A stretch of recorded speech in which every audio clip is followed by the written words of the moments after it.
A Mayan elder wearing traditional Mayan garb walks into a bar. He sits down and strikes up a conversation with the bartender, and the bartender says, "Hey, you don't look like you're from around here. Where are you from?" The Mayan elder says, "Earth," and the bartender says, "So what do your people believe in?" And the Mayan elder replies, "Well, our people believe that the earth rests on a giant crocodile sitting in a lake of water lilies." And the bartender says, "Wow, that's fascinating. Tell me more." An Anishinaabe elder, wearing a traditional feathered headdress, walks into a bar. The bartender says, "Hey partner, where are you from?" And the Anishinaabe elder says, "Around these parts." The bartender says, "The last guy I had in here believed the earth was on a crocodile. What do your people believe in?" And the Anishinaabe elder replies, "Well, our people believe that the earth sits on the back of a giant turtle resting in a great ocean." Bartender says, "Wow, that's incredible. Tell me more." A gentleman sitting at the bar then walks up to the bartender and says, "Hey, I heard you talking with those native wisdom keepers about the earth. Do you know what I believe?" The bartender says, "No, what?" The bar patron says, "I believe that the earth is flat." The bartender says, "The earth is a ball, you idiot. Get the fuck out of my bar." Ignition sequence starts. 6, 5, 4, 3, 2, 1, 0. All engine running. Liftoff. We have a liftoff. 32 minutes past the hour. Liftoff on Apollo 11. Tower cleared.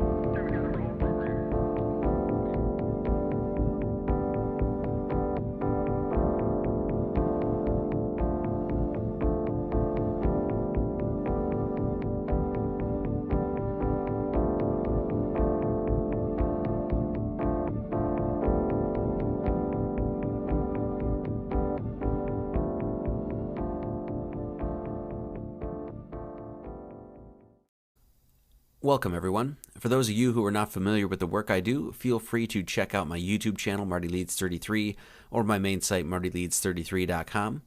On my YouTube page, I have a folder entitled Begin Here if you want to further your exploration into the worlds of gematria, symbolism, numerology, mysticism, theology, and more.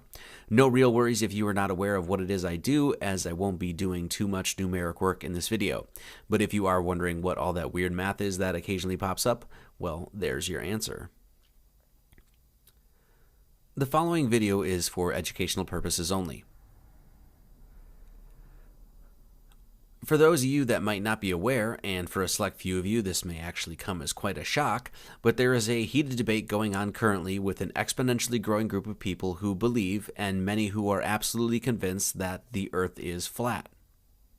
There are literally hundreds of thousands of people who are exploring the notion that this Mother Earth that we live on does not revolve around the sun and is in fact a motionless flat plane, and the stars, sun, and moon, literally the entirety of the cosmos, revolve around the Earth, a model called geocentrism.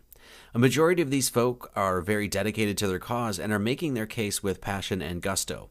There are hordes of independent researchers online who are posting videos with much evidence to support their claims, and average everyday people have taken up doing scientific experiments for themselves to test the veracity of the claims made by scientists and space agencies across the known world that the Earth is part of a heliocentric or sun-centered system. Blogs have been written, podcasts recorded, comment sections flooded. Hell, there's even been several books written about it.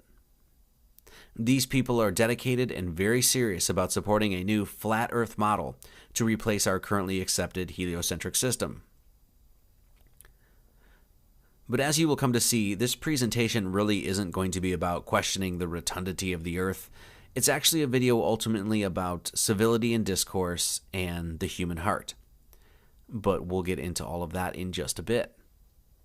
For many, the initial response to hearing the idea that people are actually considering the notion that we live in an Earth-centered or geocentric universe usually takes the form of something like the following. Who in the bloody hell thinks the world is flat? What kind of moron believes such nonsense? Have you ever been up in an airplane and seen the curvature of the Earth? Stupid. Shit is round like the other planets. Ever hear of the Hubble telescope? Dummy.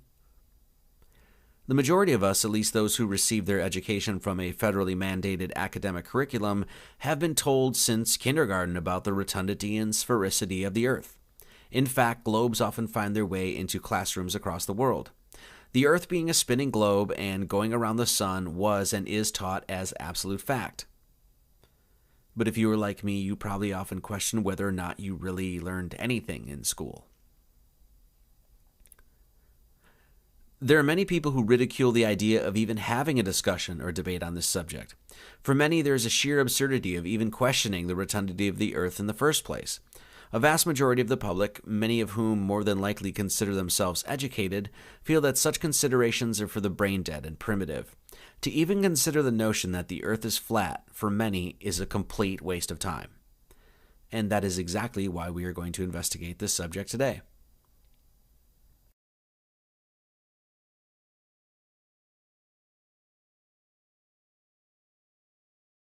Is there any great flaw or fault in restating our assumptions and clarifying with scientific precision the things that we have come to know to be quote-unquote true and without question? What is so wrong with critically examining fundamental and widely accepted ideas about such things as the shape of the Earth and the nature of the system that we reside in? How often have we ever even considered questioning the celestial mechanics of the world in which we live? Are we supposed to take at face value the promulgations made by governments and self-proclaimed authorities of science, informing us about the heavens above? If you were like me, you take to heart what the great George Carlin said about governments. How much does the average person even know about the movements of the planets, the sun, the moon, and the Earth?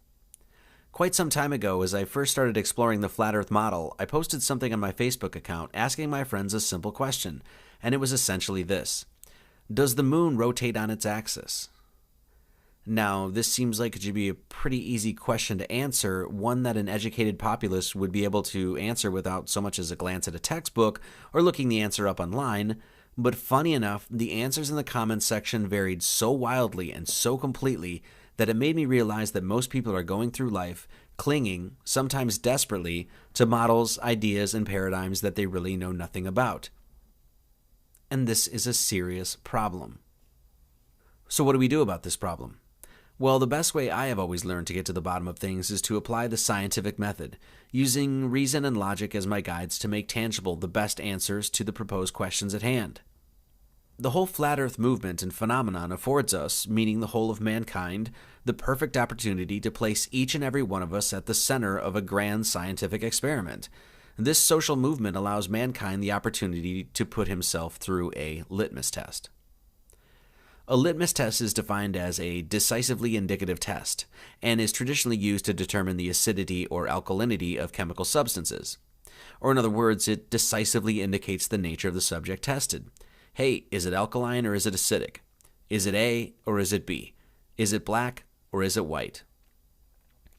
And as we may come to find, sometimes these things aren't so cut and dry as we thought. Not only does the debate of the rotundity or flatness of the Earth provide humanity a perfect opportunity to reapply our own scientific knowledge and engage in the learning process once again, things we can only construe as intellectually progressive exercises, it also presents ourselves with a litmus test, challenging our own application and understanding of the scientific method. Our litmus test will be A. Are we using the scientific method, not relying on preconception or bias to arrive at our conclusions? Or B. Have we failed at such a noble objective? And let us make no mistake about it, the pursuit of science is not relegated to the universities and institutions of higher learning. Science, by definition, is the intellectual and practical activity encompassing the systematic study of the structure and behavior of the physical and natural world through observation and experiment. Anyone can make those observations and experiments. Science is a method of investigation, not a set of beliefs. Science is not monopolized by governmental institutions and by men in white lab coats. Science belongs in the hands of each and every human being on this earth, regardless of what anyone says. First of all, if you're a fucking guy that's making YouTube videos about the Earth being flat, that shit isn't research. It's just not. It's not. You're not a scientist. You're not wearing a lab coat. You don't work for a major university. Just because you're some fucking jack-off alone in your room obsessing about nonsense, that's not research. Damn, I'd hate to be one of those fucking guys on YouTube making a video on the flat Earth who obviously has nothing important to say.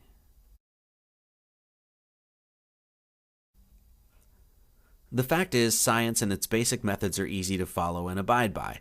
The pillars of the scientific method consist of asking questions, doing background research, constructing a hypothesis based on the testing and analyzation of that data, drawing a conclusion and reporting the results. Scientific research must be repeatable, verifiable, demonstrable, as well as able to undergo a healthy amount of scrutiny and criticism. Simple as pie. What often gets in the way of the pure pursuit of science is the human ego. Cordiality and congeniality are lost when the unadulterated quest for truth gets tainted by all sorts of corrupting forces such as money, power, greed, and pride, all things quite prevalent in the current collective human condition.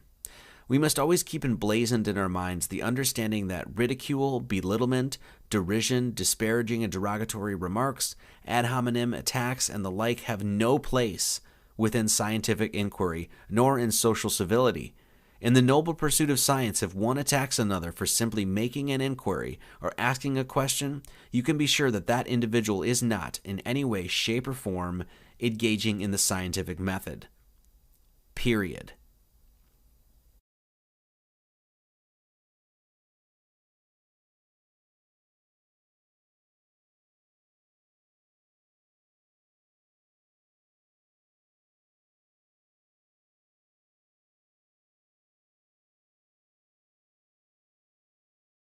We must abandon any inclinations to revert to childishness and always be constructive with our debates and discussions. Whether we recognize it or not, humankind has a moral stake in being kind. The word itself reminds us of this absolute truth.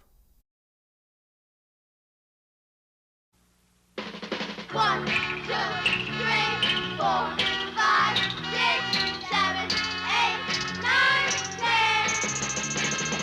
What I wish to do here is simply present 10 interesting points of contention that I have personally found compelling throughout my own investigation of the Flat Earth movement.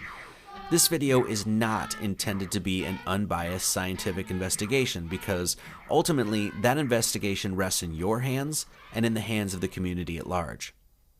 Since we will only be covering 10 unique questions surrounding the nature and construction of our earthly system, this investigation is obviously anything but conclusive.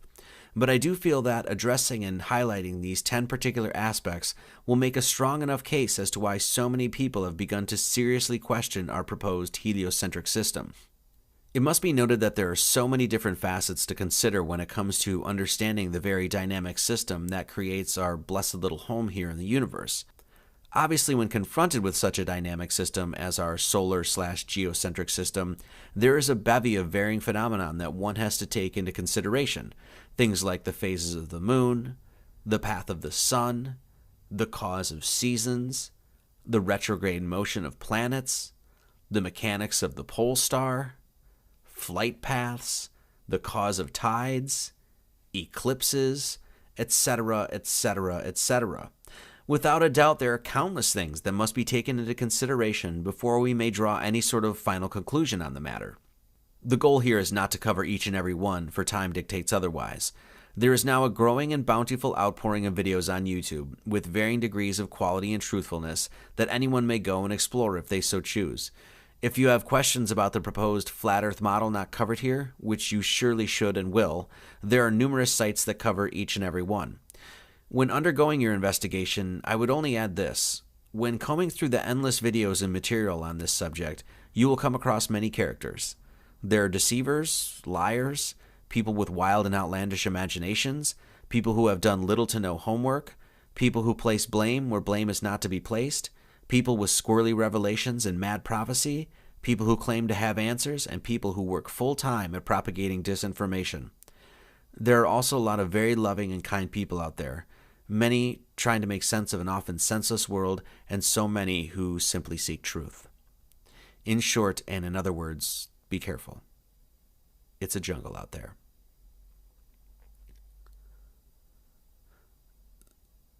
The 10 different topics I personally found compelling and the ones we will be examining in this video are the following. Number 1, the model, heliocentric and geocentric. Though there are many other systems other than these two that have been purported throughout time, such as simulation theory, concave Earth, etc., we are going to be looking at these two particular ones exclusively because of the fact that we have been taught the heliocentric model and the flat Earth movement has caught the most steam recently. We are going to give a brief overview of both models as best as my meager mind understands them. Number 2, horizon, perspective, and viewable distances. We are going to take a look at, well, how human beings look at the world, what we can see, how far we can see, and how the world appears to us. Number 3, sun hotspot in the Earth. We're going to take a quick look at a video from a high-altitude weather balloon and look at how the sun appears to us in this film. Number 4, angles of light and the sun's rays. We're going to take a look at the rays of the sun and the claim that the sun is 93 million miles away. Number 5, NASA and the space agencies of the world. We are going to examine 2 short videos supposedly taken of the Earth from space, provided by the Japanese Aerospace Exploration Agency and the National Aeronautics Space Administration. Number 6, the sun and the moon. We are going to take a short scroll through the myriad questions surrounding the relationship between these 2 heavenly bodies and our Mother Earth. Number 7, proof of the Earth's spin. We're going to ask the question, can we determine from our position on Earth that the Earth spins at roughly 1,000 miles an hour? Number 8, the existence of gravity. We're going to watch a university professor explain how the gravitational constant was discovered and take a look into what is known as the Cavendish experiment. Number 9, an analysis of a time-lapse video of the sun. We are going to watch a brief video showing a time-lapse of the sun and analyze what we are seeing. Number 10, the astrolabe. The astrolabe is an ancient astronomical computer, and we are going to take a look at its functionality today. Okay, so here we go. Number 1, the model, heliocentric or geocentric. What I'm going to try to do here is present very succinctly the general outline and model for both the heliocentric and geocentric systems, again, as best as I understand them. We will take a quick look at basic explanations for the phenomenon we see, as well as look at a quick history of both, and I will try to do this as commonsensical and tersely as I possibly can. So the first model we intend to investigate is the heliocentric system, the system that we have all come to know and the one that we learned about in our state-run educational curriculum. In the heliocentric system, the sun, or Helios, resides at the center of the system, with that sun flying through space at nearly 500,000 miles an hour, or 483 miles per hour to be more precise. The Earth, one of the planets in an entire system of planets, revolves around the sun at roughly 67,000 miles per hour, in a large orbit taking 365.24 days to complete. This elliptical orbit around the sun finds the Earth 93 million miles away from the sun in summer, and 3 million miles closer to the sun, or 90 million miles away during winter, a fairly counterintuitive phenomenon called aphelion and perihelion. The band of stars that we see overhead at night is called the Milky Way galaxy, and is the spiral galaxy that our solar system is a very minute part of. The stars we see in the night sky are millions of light years away, a light year being the measure of time it would take light to reach a destination. Our galaxy is just one of literally trillions of galaxies that exist in the ever-expanding universe, giving rise to the notion and statistical probability that Earth, and the life that exists upon it, though unique in its own way, is probably nothing special, as there are many solar systems and many Earth-like planets out in the heavens. The Earth itself is an oblate spheroid, tilted at 23.4 degrees and rotates counterclockwise on its axis to the tune of roughly 1,000 miles an hour at the equator. This rotation is said to cause day and night. The moon rotates around the Earth, with the moon itself rotating on its own axis. And even though the moon spins on its axis, we never see this rotation, and hence we never see the dark side of the moon, and this is due to the fact that the spin of the moon is tidally locked to the Earth's rotation. The heliocentric system is a rather newly adopted system, having first been introduced in the mid-1500s by Nicholas Copernicus in his book On the Revolutions of the Celestial Spheres, released upon his death in 1543. The ancient Greek Aristarchus had proposed a heliocentric theory in roughly 250 BC, possibly working off the theories of the mythical Pythagoras, who supposedly lived a few hundred years prior, but his theories fell out of favor, with many adopting the geocentric model as proposed by the likes of Aristotle and Ptolemy. The geocentric or flat Earth system puts the Earth at the center of the drama, with the sun, moon, and stars above revolving around it, just as mankind perceives it. The sun and moon, at varying speeds with one another, make roughly concentric paths around the center of the Earth, with many postulating a magnetic pole or source dictating these paths. The rising and setting of the sun is caused by perspective. with the sun rising as it approaches the viewer's vanishing point along the horizon and sets as it moves away from the viewer and ultimately out of sight. The sun stereographically projects onto the plane of the Earth and acts as a spotlight, which is the cause of day and night. The sun and moon are roughly the same size and same distance away, just as they appear, with current figures given for those objects to be roughly 32 miles in diameter and approximately 3,000 to 4,000 miles away.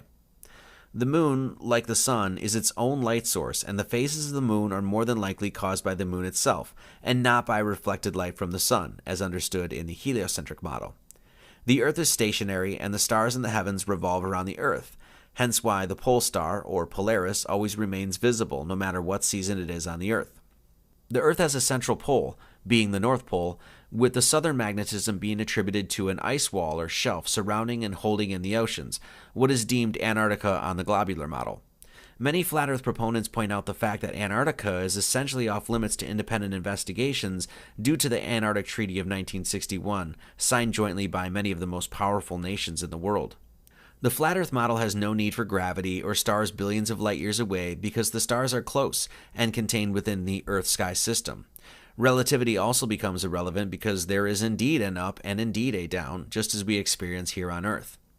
There are several members of the geocentric community that make it a point to note and clarify that they do not necessarily believe that the Earth is not a sphere, but rather that the flat landmass that mankind stands on is not wrapped on the outside of the sphere, but instead a flat plane existing within a sphere, much like you would see in a snow globe.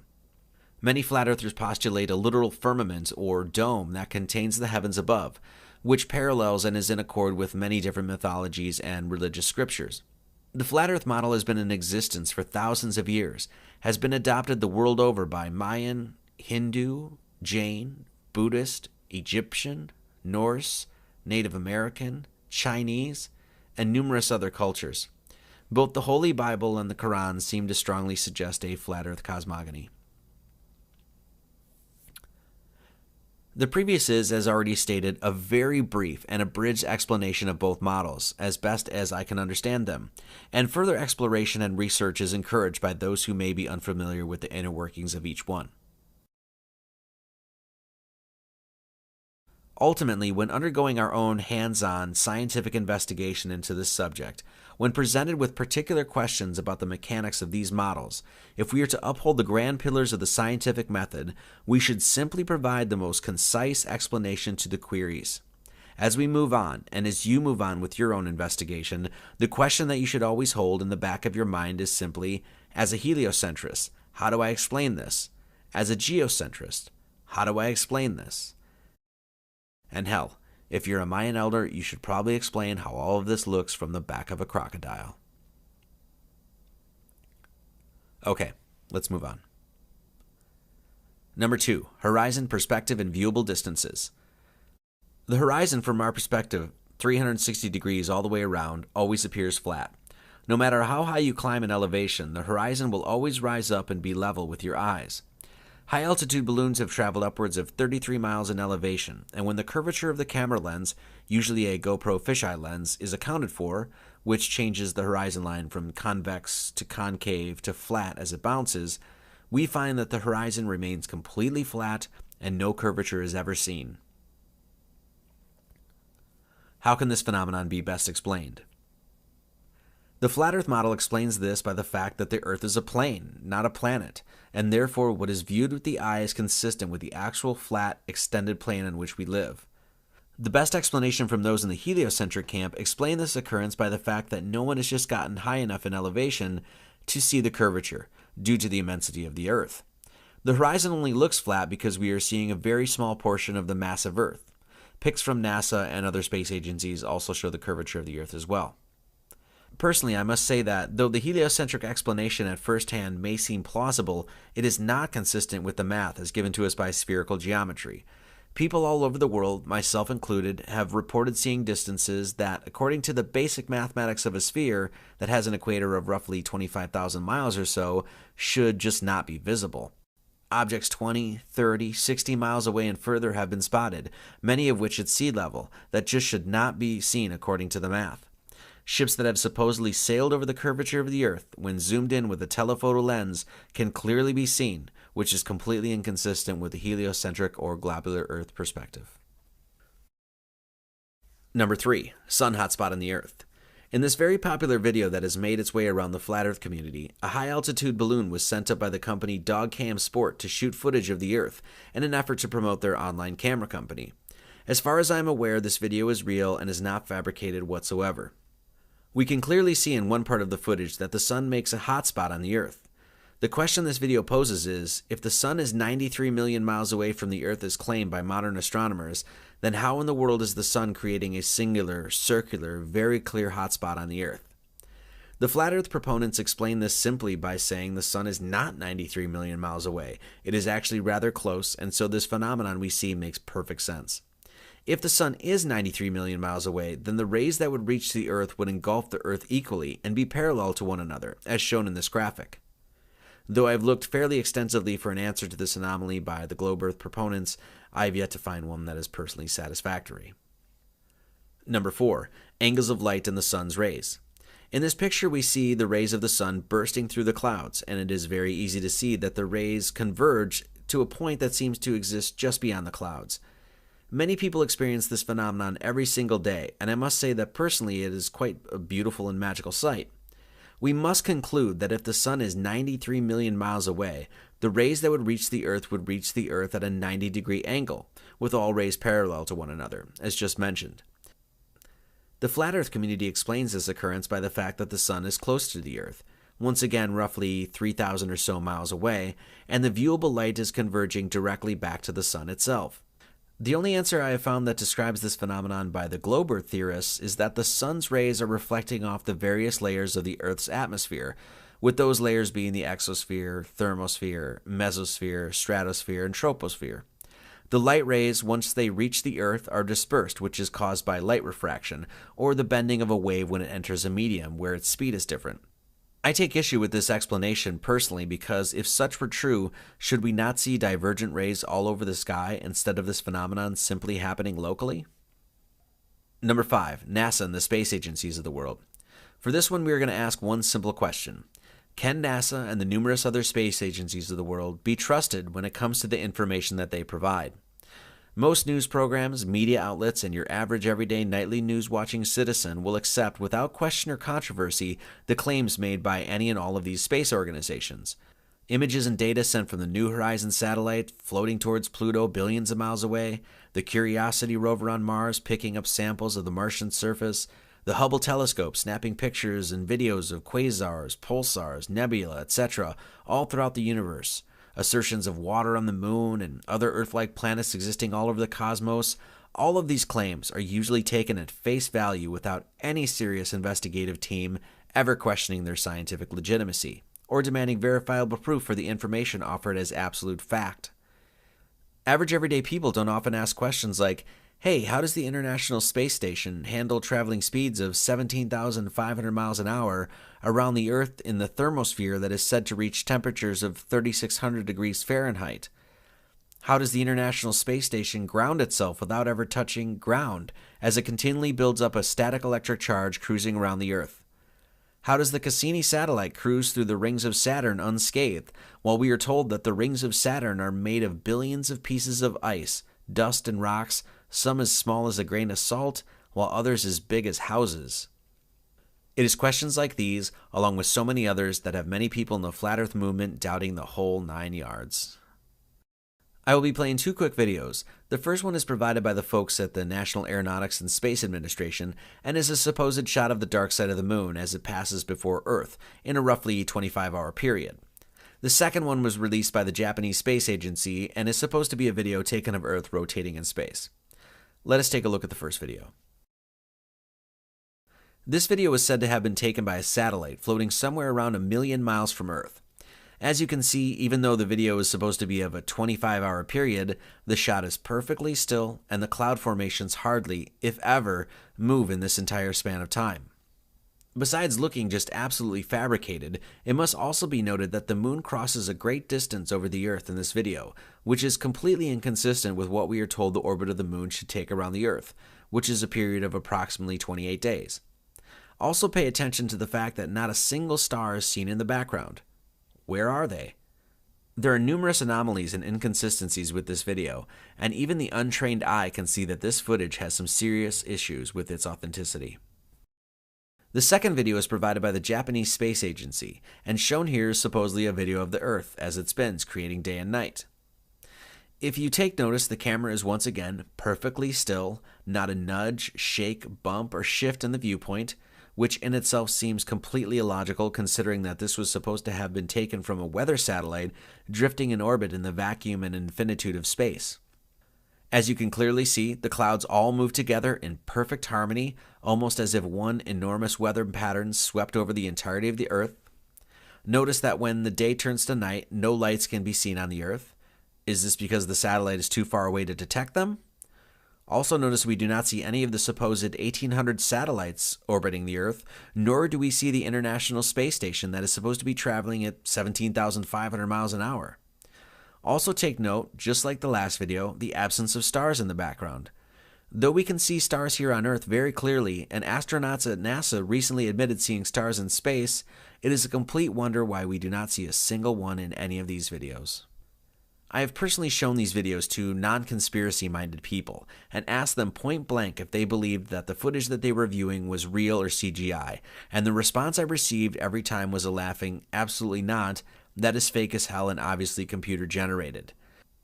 The internet is littered with sites, once again of varying quality and accuracy, that have heap loads of evidence that calls into question literally everything these space agencies do. From the International Space Station to the Apollo moon landing hoax, there is an excited, passionate, and fast-growing demographic of people that are calling bullshit to the claims the governments of the world are making, and they are backing up their grievances with mountains of evidence.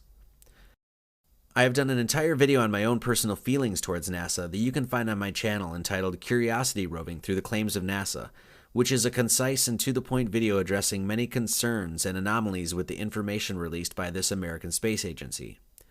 I feel that it is well worth your time. The fact is, when examining whether or not the Earth upon which we stand is part of a geo- or heliocentric system, we must take into deep consideration the possibility that the very people who tell us about the heavens above are lying to us about what they know. Only someone engaging in the true scientific method would understand that this factor, in order to make the most complete and thorough study possible, must be accounted for. Number 6. The Sun and the Moon. The image here is presented to give you a rough perspective of the proposed sizes and distances of the Earth and our Sun in the heliocentric model, as given to us by official sources. The Sun is on the right there with its approximate size, and the Earth is on the left with its approximate size, given here in English miles. That line in between the Earth and Sun is to denote a measure of 1 million miles, which means there would be 92 million more of those lines between the Sun and us here on Earth. This is a distance of such enormity that I cannot even draw to scale on this screen and make the Earth visible to the naked eye. For this topic, we're going to take a much more philosophical and honestly theological approach. The Sun and the Moon as united polarities have been celebrated throughout history. I think it's safe to say that there is not a culture, nor tribe, nor civilization across the known world that does not pay homage or draw particular attention to these two heavenly bodies. Now, I am not necessarily trying to advocate the belief in a God here on this point, but standing back and looking at the relationship of these heavenly bodies with our Earth and analyzing it with a purely mechanistic and engineering mindset, either one of these models, whether geocentric or heliocentric, at least in my humble opinion, clearly expresses elements of design, intelligence, and intention. In the heliocentric model, we have a sun and moon appearing the exact same size in our sky from our perspective on Earth, with a whopping nearly 93 million miles difference between them. The idea that this Goldilocks zone that the Earth is in, or this perfected balance maintained long enough for such biological complexity to arise, is somehow just happenstance and accident and the result of simple laws of physics, seems, to be downright blunt, absolutely absurd. What is there more evidence of here? Design or chaos? Intelligence or haphazardness? Holistic functionality on a micro and macro scale, or a jumbled volatile mess? If you were in Vegas and you had to bet the farm on whether or not such a perfect, exquisite equilibrium between the sun and the moon was created with A. Intelligent design, or B. Consciousless randomness, what would you choose? The geocentric model also delivers us into notions of a creator as well when we analyze how its proposed system works. A flat plane with a possible dome overhead encasing the landmass, a sort of terrarium, if you will, that within it has two spheres or disks rotating around it, creating a cycle in which life may continually flourish and then pass away, not to mention the entirety of the stars above rotating around this whole thing. I mean, how are we supposed to imagine this as accident?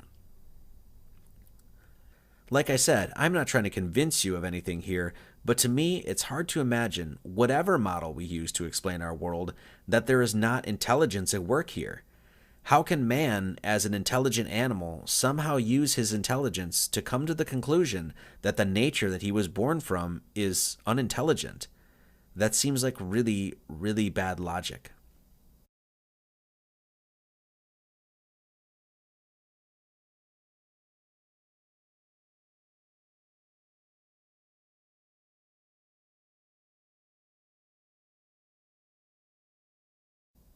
I honestly have so many questions surrounding the sun and the moon that they are too numerous to address here. I will say this though, understanding their beauty is simple. To rest on my poetic laurels here, no matter what model we use, and no matter how the mechanics of these objects ultimately plays out, the sun and the moon to me are declarations of cosmic grace. To track the phases of the moon and the cycle of the sun requires no telescope nor complex mathematics. It just simply requires you to look up into the sky every day and every evening. Number 7, the spin of the Earth. The question is, can we tell if the Earth, from our perspective, is spinning or not? Can we somehow detect, calculate, and measure from where you and I stand the supposed spin of the Earth? Now, the flat Earth community claims that the Earth is motionless and still, and that no motion of the Earth can ever be detected because, by fact, there is none. Many even go so far to say that without the information from the government space agencies of the world, a person cannot even prove himself that the Earth somehow encircles the sun. This quote from Albert Einstein on the spin of the Earth sums up our question pretty nicely. The struggle so violent in the early days of science between the views of Ptolemy and Copernicus would then be quite meaningless. Either coordinate system would be used with equal justification. The two sentences, the sun is at rest and the earth moves, or the sun moves and the earth is at rest, would simply mean two different conventions concerning two different coordinate systems. Besides images from the space agencies of the world, the heliocentric proponents often point to the Foucault pendulum for evidence of spin. Here's a quick video explaining how the Foucault pendulum works.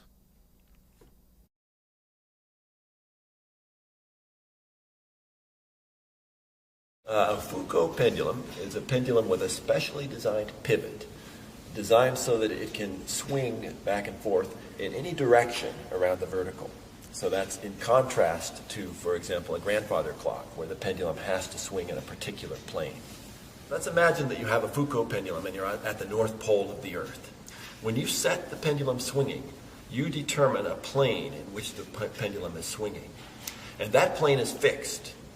So as the Earth rotates underneath the plane of the pendulum swinging. And so if you now go back and imagine that you're standing on the Earth, you see the plane of the pendulum rotate every 24 hours. Now as you go to lower latitudes away from the North Pole, the time that it takes the plane of the pendulum to rotate around lengthens. And in fact, at the equator, the plane doesn't rotate at all.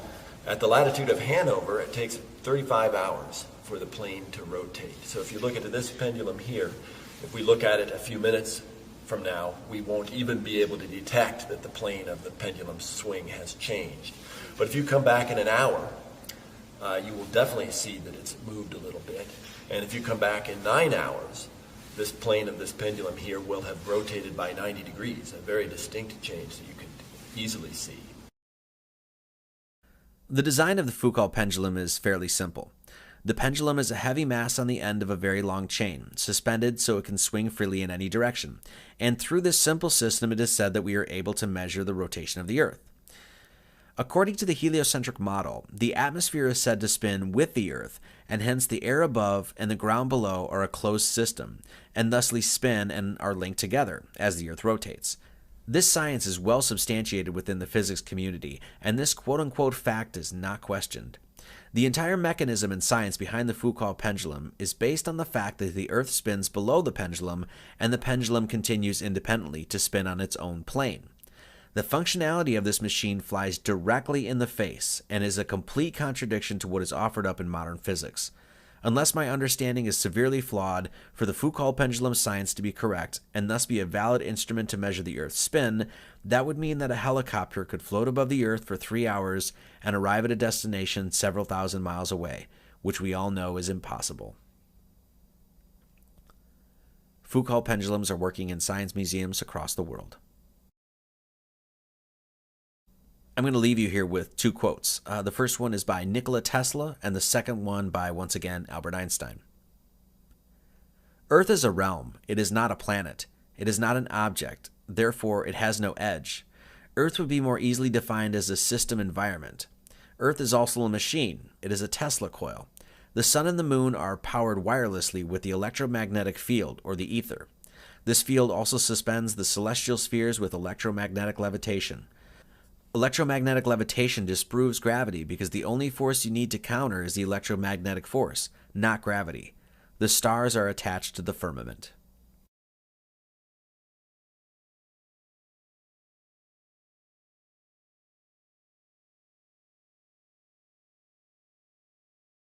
Question: have you ever felt the Earth spin? Number 8. The gravitational constant.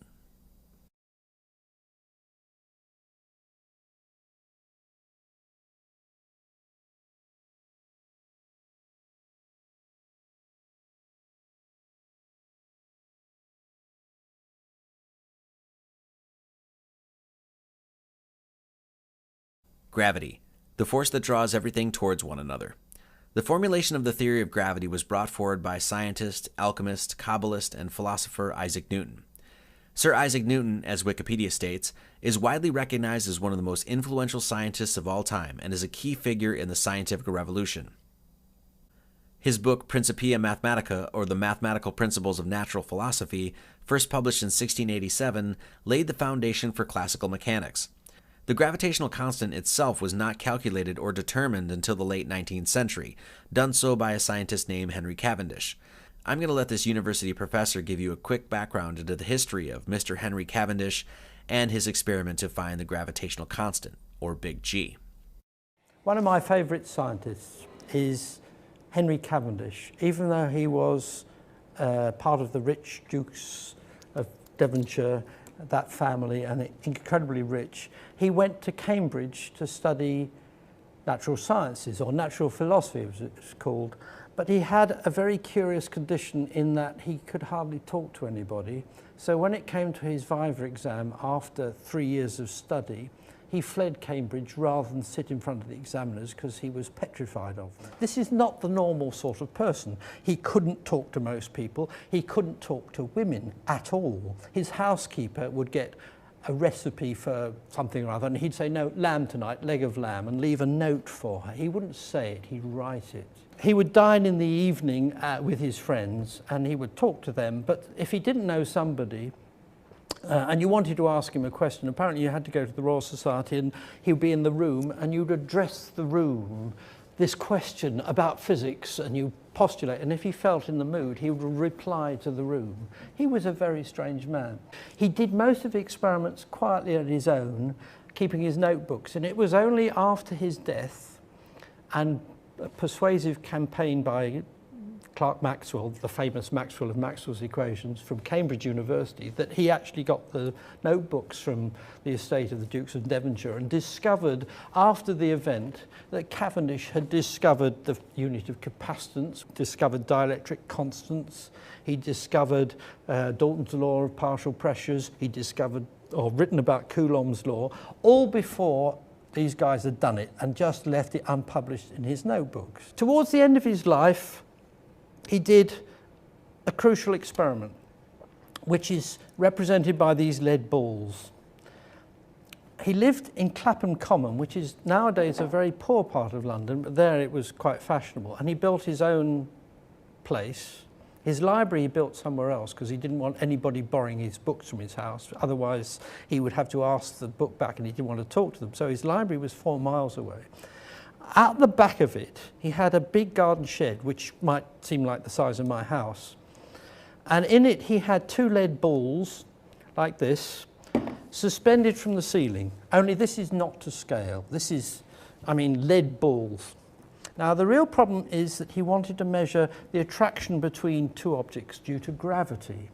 In other words, there's a gravitational attraction between you and me, or between me and this lead ball. So he had to be a long way away to look at the experiment, otherwise he'd interfere with it. So he had an aperture, a place where he looked through, and he put a telescope out there, and he stood outside in all weathers, and he was in his 60s doing this, staring through the window to take his measurements over a year. There's another set of lead balls inside there. This experiment really is very difficult to get to work, and a technician has sawed it apart because he got so frustrated. And then right in the middle there's a bit of glass, there's a mirror which should be suspended from a torsion wire.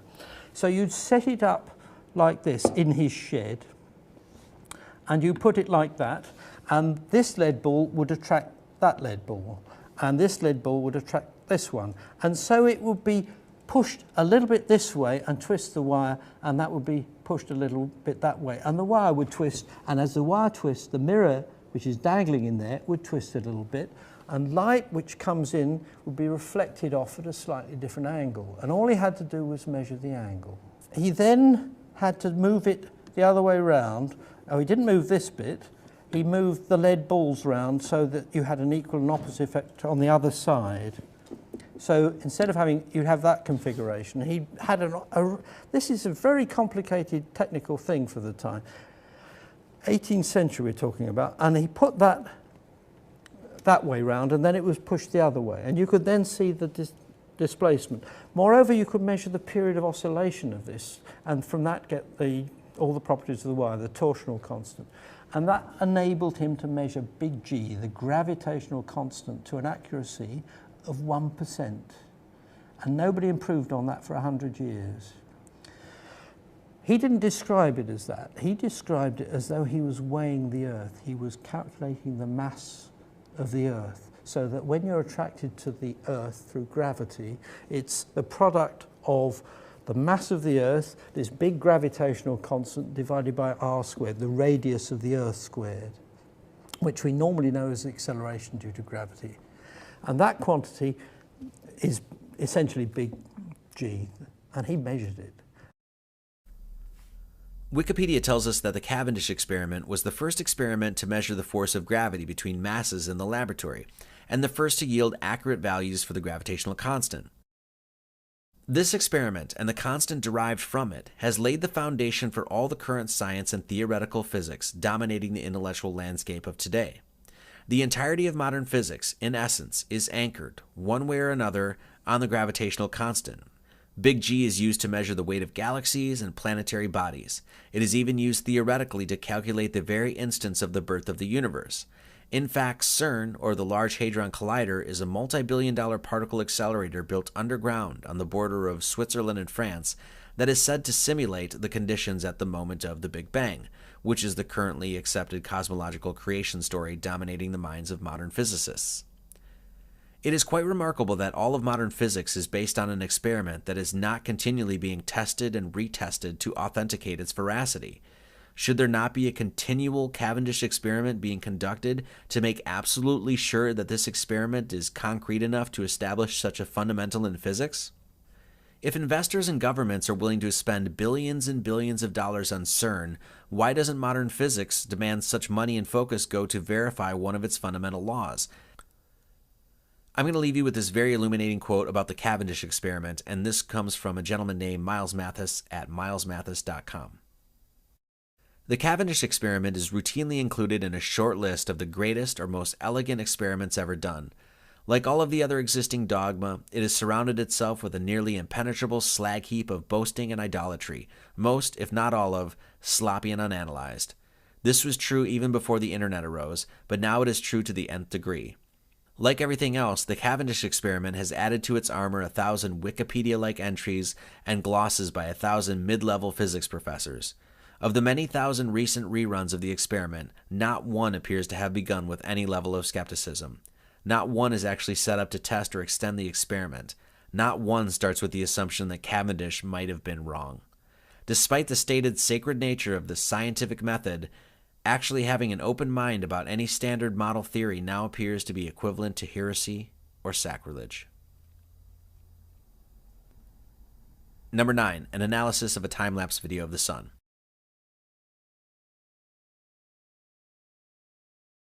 The video you are watching right now comes from a YouTuber named P-Brain. The crux of this gentleman's video is aimed at explaining how the path of the sun through our skies, including sunrise and sunset, can be easily determined by simply understanding the laws of perspective, as well as the orbit that the sun takes around the center of the Earth, as understood in the geocentric model.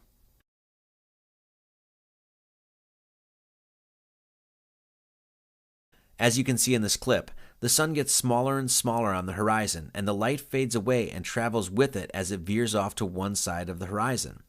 Flat Earth proponents claim that this is exactly what the sun does in a flat Earth model, and further, if we are to assume that the sun is 93 million miles away, the idea of attributing this phenomenon to the turning of a sphere at such vast distances does not really seem to make logical sense, since from whatever longitude and latitude we are in, the sun should fade evenly across the horizon.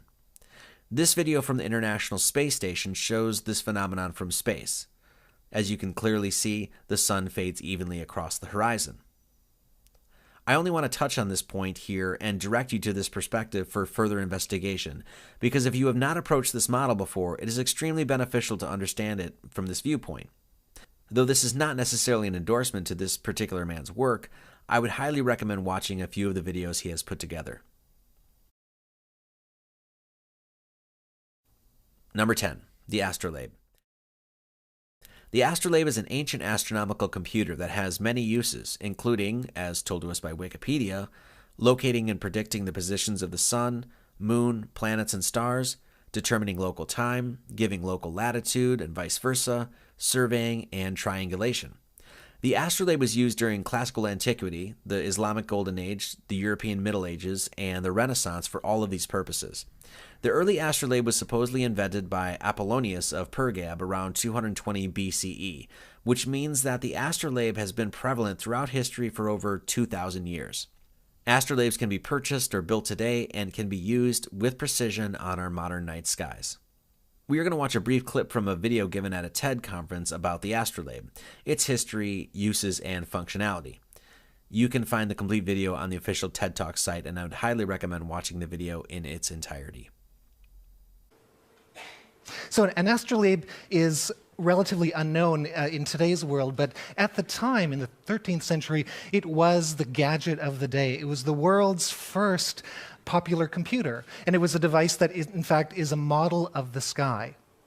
So the different parts of the astrolabe in this particular type, the rete corresponds to the position of the stars, the plate corresponds to a coordinate system, and the mater has some scales and puts it all together.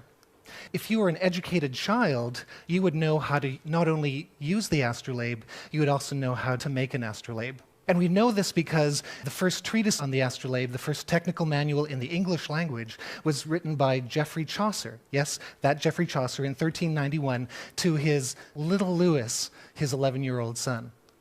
And in this book, little Lewis would know the big idea. And the central idea that makes this computer work is this thing called stereographic projection.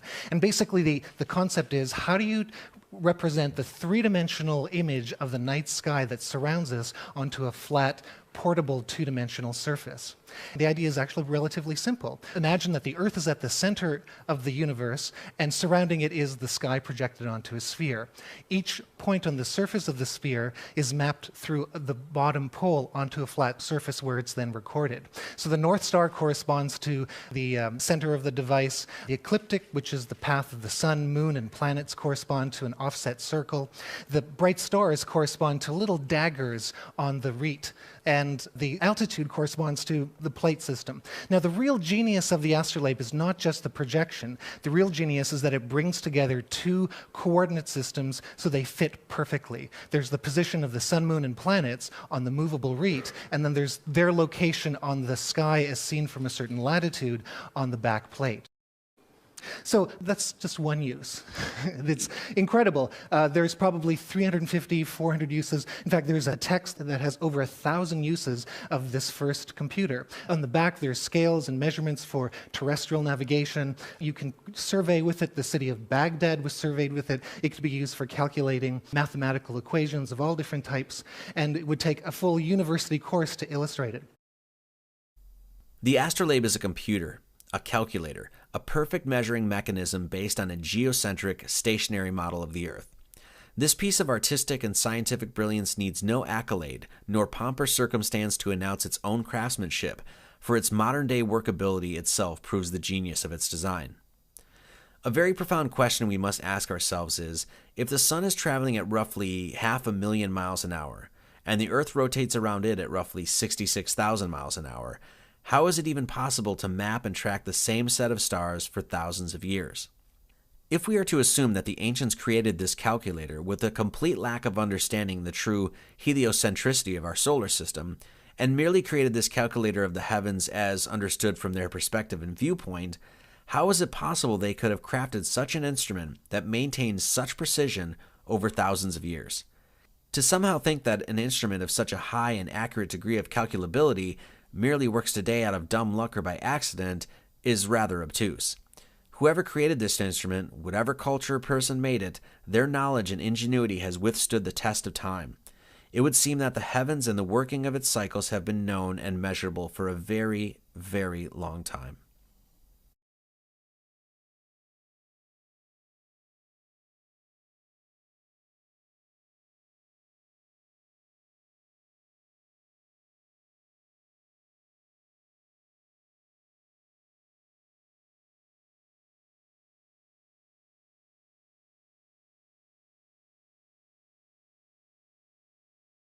On my now retired podcast, the Marty Leeds Mathematical Radio Hour, I got the chance to speak with John Major Jenkins. John is a Mayan scholar who has a deep passion for the Mayan peoples, their culture, their heritage, history, rituals, and cosmology. John has done unparalleled, extensive, and exhaustive work reconstructing the ancient Mayan cosmology. The ancient Mayans held the belief that the Earth was a flat plane having four corners, a general theme and concept shared by many other cultures throughout time, and they also mythologized that the Earth rested on the back of a crocodile that swam in a pool of water lilies.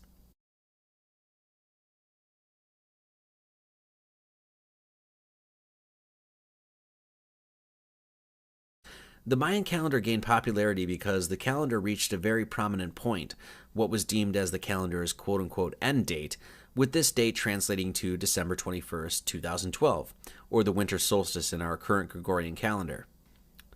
This quote-unquote end date of the calendar was no more of an end date than when the clock on the wall reaches noon and the clock starts its cycle over again. According to an immense number of traditional Mayan scholars, prophecy revealed that the time period that we currently live in would be a time of great change and transformation. Now, many people probably remember the hoopla, hype, and propaganda surrounding the whole 2012 meme and the supposed end-of-the-world scenarios repeated exhaustively on news channels, books, and podcasts and internet sites across the world. There was even a blockbuster Hollywood movie starring John Cusack about 2012. To be clear, there never was any Mayan doomsday prophecy. No Mayan pole shift.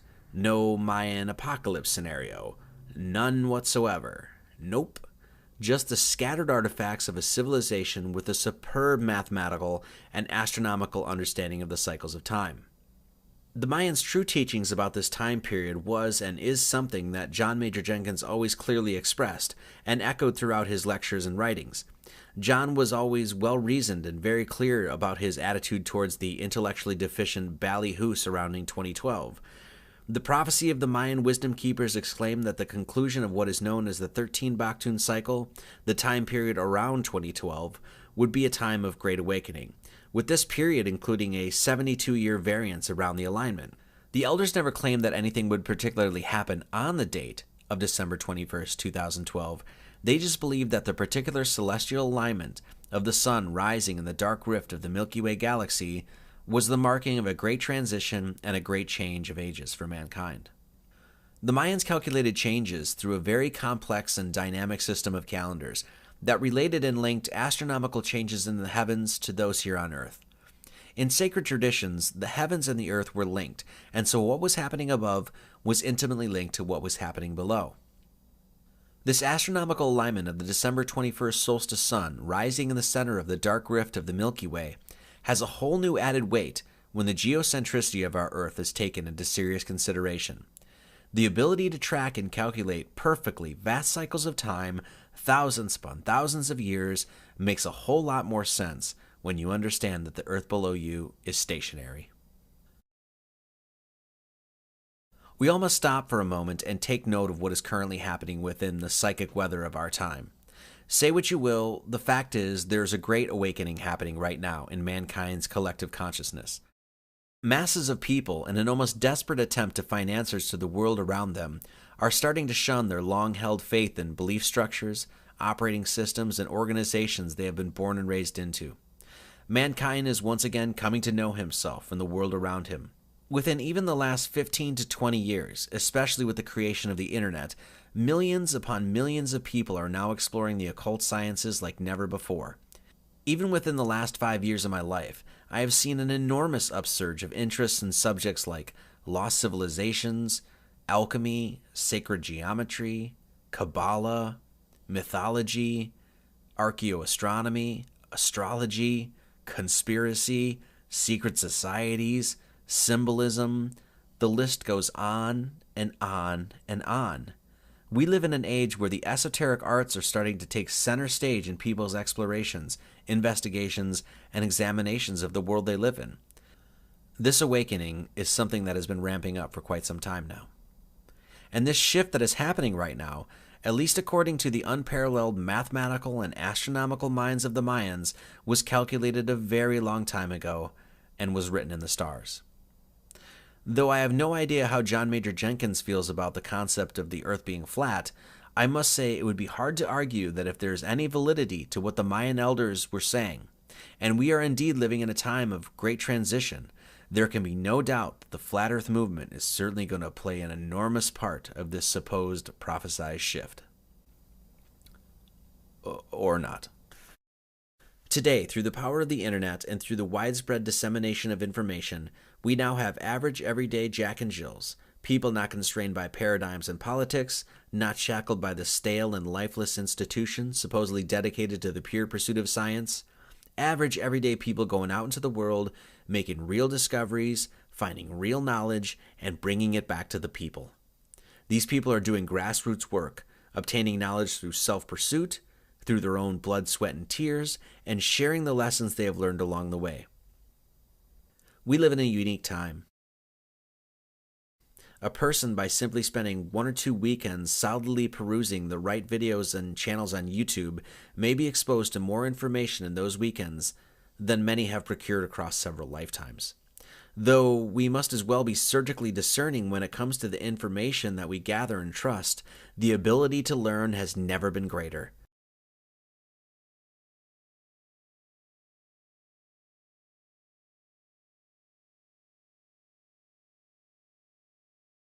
We should be grateful we live in a time that the great book of occult knowledge is being opened wide by so many scholars, researchers, and seekers who pursue their interests for no other reason than the great and undying passion they have for truth.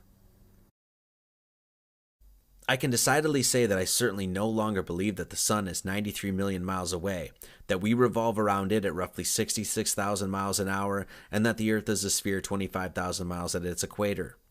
The entire model that I had been told was absolute fact I now have enormous reservations with, and honestly cannot even begin to defend it anymore.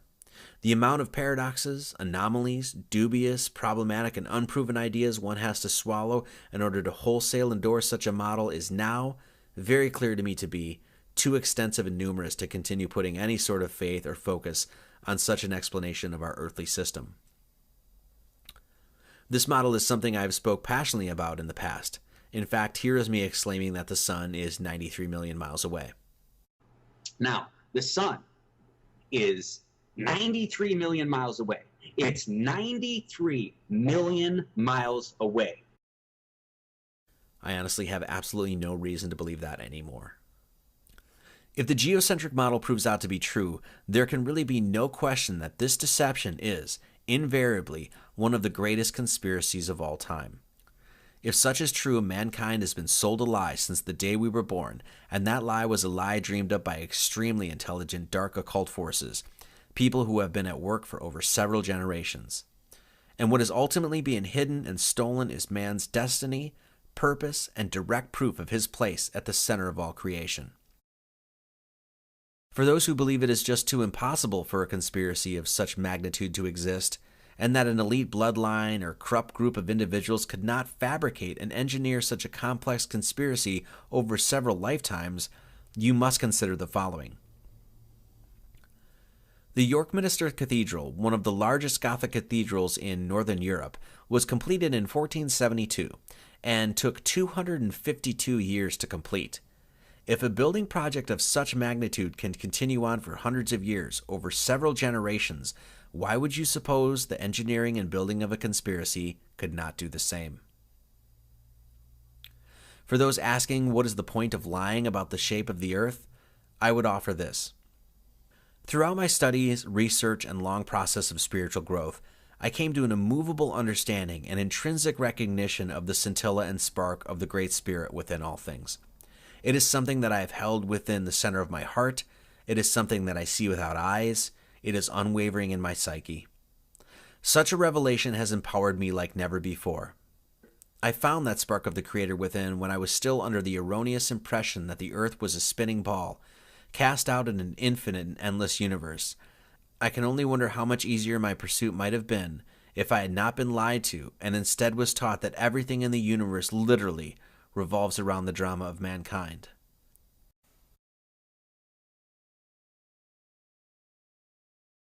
If I would have been taught that the earth is the center of everything, I can only imagine it would have been that much easier to find the center of myself.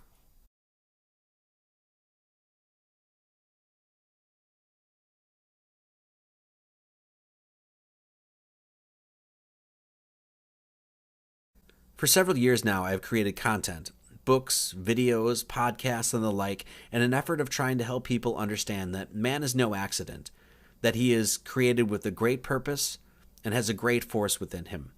I've tried to teach and express passionately how the work of a grand architect is all around us and can be recognized and understood, and that this all-unifying force, with all of its mighty wisdom, has put mankind central to the entire mystery. Now, to get people's attention to understand some of the subjects I talk about can often be tricky. Gematria, symbolism, numerology, these are all subjects that from the outset can seem pretty difficult to grasp. But when you tell somebody that they've been told their whole life that they live on a ball and that they don't really live on a ball, well, that is a talking point that can get someone's attention real quick. And how one deals with that situation after getting someone's attention is where the human heart comes into play.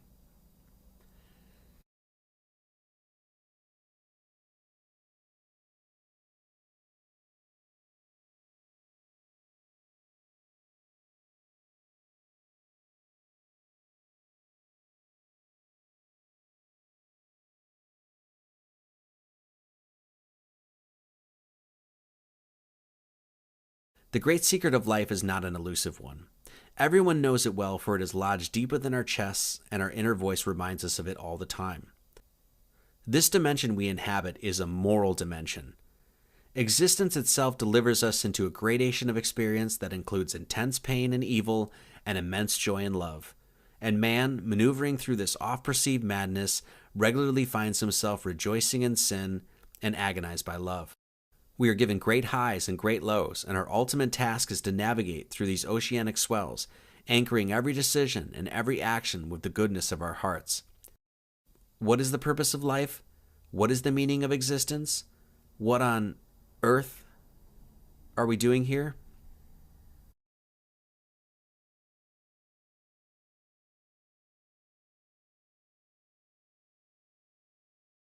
These questions often plague the seeker, and it would seem that we humans have overcomplicated the matter to the point of losing our bearings on this plane of existence. The answers to our most seemingly profound questions are not so convoluted and perplexing. The word earth is an anagram for heart. What are we doing here, you ask? It is no grand mystery to recognize that man's goal on earth is simply to find and secure the love he has in his heart.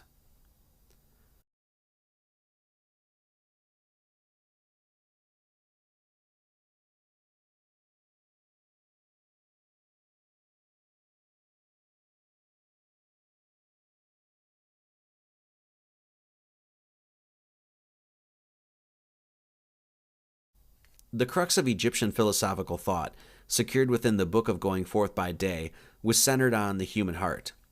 Upon entering the gateway of death, the ancient Egyptians believed that the human being would undergo a ceremony they deemed the weighing of the heart ceremony. In this ceremony, one's heart would be weighed against the feather of Ma'at. The Ma'at were 42 moral codes that the Egyptians were to abide by and were principles that helped guide them throughout life. If one's heart weighed less than the feather of Ma'at, one would then ascend to the heavens and return to the source of all creation. There is good reason why the Egyptians did not call this ceremony the weighing of the brain ceremony or the weighing of the material possessions ceremony. Truth does not come from the acquisition of information or acquiring material wealth. Truth comes from within one's own heart. If one follows his heart, it will not steer him wrong.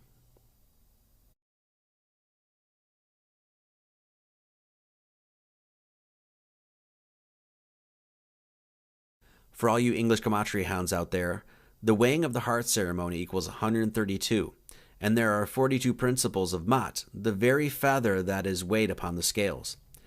132 divided by 42 is 3.142, or pi.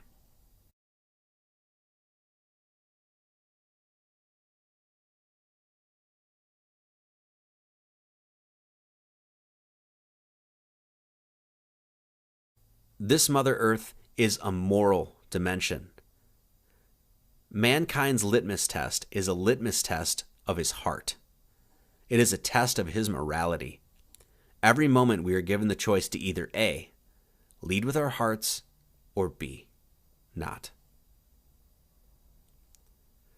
So for the record, I don't really believe that the Earth is flat or concave or convex at all.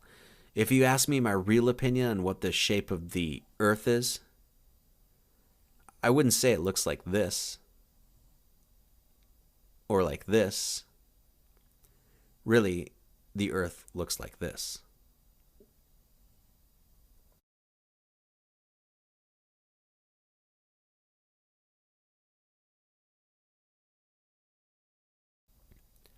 Nah, I'm just kidding. Shit's flat as fuck. Much love to all.